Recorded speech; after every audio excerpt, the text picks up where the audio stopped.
Hi, welcome back to my channel. Alright, so let's get right down to business. Today I'm going to share with you my top tip for dealing with toddler tantrums. It works most of the time to snap them out of that bad funk when they're going down that path you don't want them to go down.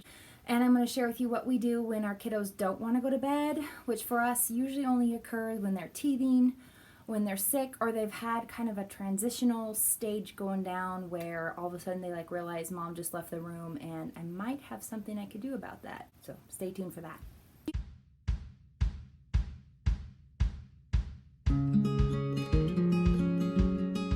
I do want to point out these are not things that I have seen recommended by the pediatrician website articles or whatever when I did a little research, and they always tell you to not go back in the room, never go back in the room, but we found the opposite to be true.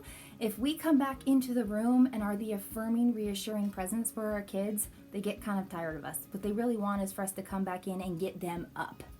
So that's the definer. All right, so first up, I'm going to get right down into the nitty gritty. When we put our kids down, they usually just go to bed. We try to keep our bedtime routine positive and affirming and kind of a joyous, fun event for them. But you can know more about that on my bedtime routine video, which you can see linked up here, and find out more information about our bedtime routine. So, first thing we do when we walk a room and our little guy's crying is we don't go right back in. We wait a few minutes, and usually it's just a fuss, and it's totally normal, especially for a toddler, to just need a little bit of time to wind down, even a baby, and they'll take a few minutes to kind of fuss themselves and situate themselves into sleep. They just need a little bit more time, just like us, right? Then when we go back in, we will ask them if they're at the talking age, between a year, upwards, and ask them, what's the matter? Because sometimes they will literally be like, a bobo, and they threw their blanket out of their bed, or we forgot to bring them their water, or they had asked us to go get that favorite stuffed animal they left in the living room and we kind of forgot about that. So we just want to listen to them and assess them before we just start bringing down the hammer of this is bedtime, go to sleep. Our objective is to keep bedtime positive.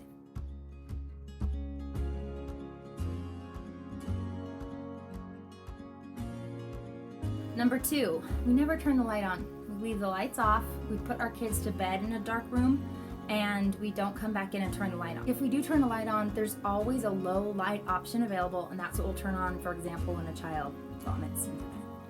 Never fun.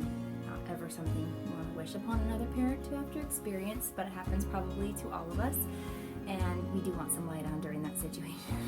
So if we've gone back out of the room, after we've given them their bobo and their water, tuck them in, kiss them again real quick, and said goodnight, and we go back out and they're crying again, we will go back into the room.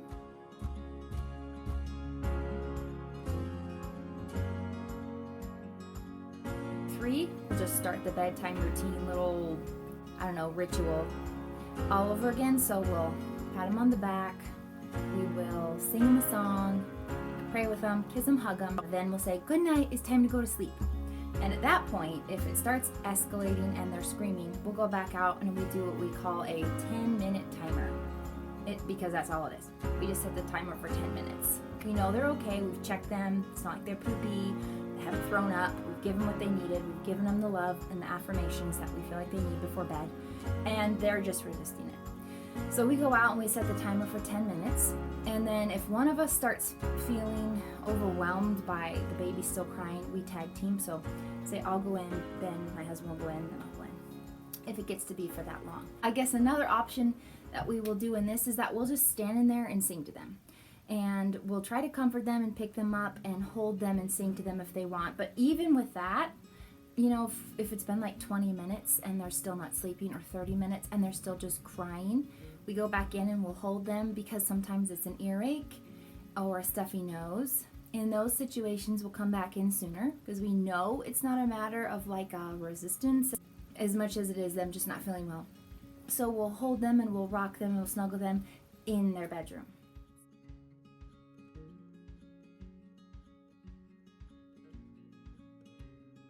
Number 4 is that we don't take them out of the room. Once they've been put to bed, they don't get to come back out of their room. We'll stay in there and comfort them in their room, in their space. And what this has proven is that our kids, I think, kind of get tired of us, but once they And so it's like mom and dad coming back in, and it's just kind of like, okay, whatever, I'm giving up now, I'll just go to sleep. Because what they want, especially if they're resisting because of like a development and they realize, hey, maybe I could get up now, maybe I don't want to go to bed now. If they're doing that, usually that's because they want to get out of bed and like come play with everybody. And if we just hold our ground and keep coming back in the room as a positive presence, they're like, well, this isn't working. But don't get them up. Don't think, I really put them to bed too early. Maybe they need to just get up now and I should just get them back up. Don't do it. Just hold your ground. So the only time that we will bring a baby or a toddler into our bed with us is when they're obviously sick, like they're fevery or they've been throwing up or anything like that. We'll bring them into our bedroom because we need to be able to like physically assess them. And sometimes we even set up like a little toddler bed on the floor of our room, like with a child who has a flu or tummy bug, and with a towel down and our little throw up pillow. We will let them sleep with us so that we can actually sleep more, because we're the caregivers. We need to be able to get a couple hours of sleep even on those nights.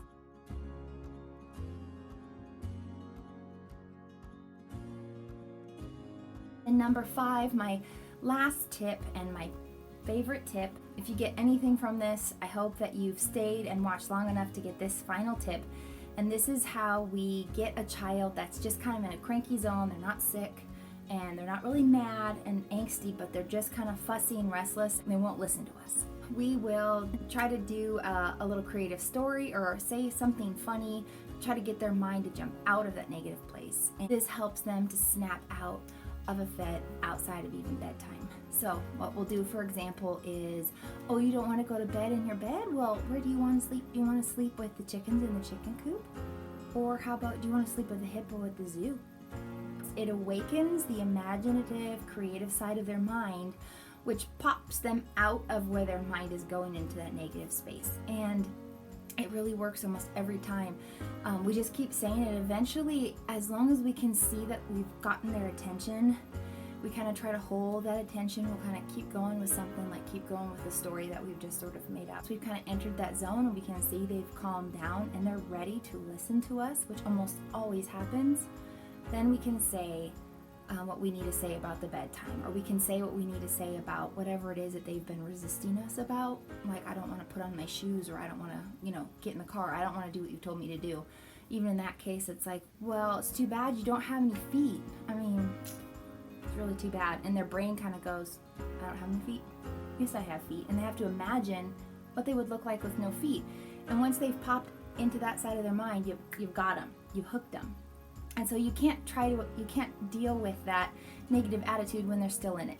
And so this is the little thing that we use to help get them back out of there. I hope this video has helped you guys today. If it has, please leave me a thumbs up and a comment to let me know how it helped you and what you feel, what tips you're going to try with your own kiddos, or the solutions that you have found work really well in your family. You guys have a really great day, and I will see you in the next video. Thanks for joining me today, guys. Make sure to subscribe so you can see when my next video comes out, and hopefully it won't be in another month from now. Have a good day, guys. Bye.